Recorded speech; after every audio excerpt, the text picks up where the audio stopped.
तर तिकडे धाराशिव जिल्ह्याला सुद्धा अतिवृष्टीचा तडाखा बसलाय। 38,000 एकरवरच्या पिकांचं नुकसान झालंय। 108 गावांच्या शेत शिवाराला याचा फटका बसलाय। अद्याप पावसाचा जोर कायम आहे। शेतीला फटका बसल्याचं चित्र पाहायला मिळते। गेल्या 3 ते 4 दिवसांपासून जिल्ह्यात सुरू असलेल्या अतिवृष्टीमुळे तब्बल 38,000 एकरवरची खरीप पिकं बाधित झाली।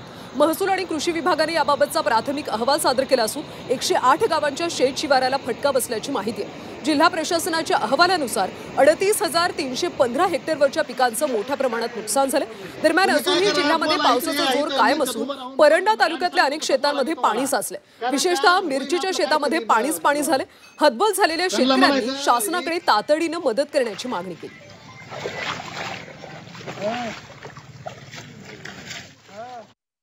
होणाऱ्या पावसामुळे 8 दिवस झालं शेतकऱ्याचं नुकसान होत आहे। नदीकडच्या गावातले समजे पाणी शिरलेलं आहे, त्यामुळे सरकारने तात्काळ पंचनामे करून शेतकऱ्याला त्वरित भरपाई द्यावी। किती मिरची? मिरची ही 1 एकर मिरची। खर्च किती आलाय? खर्चला आतापर्यंत 1.5 ते 1 लाख रुपये खर्च आला। आता मग काय मागणी नेमकी?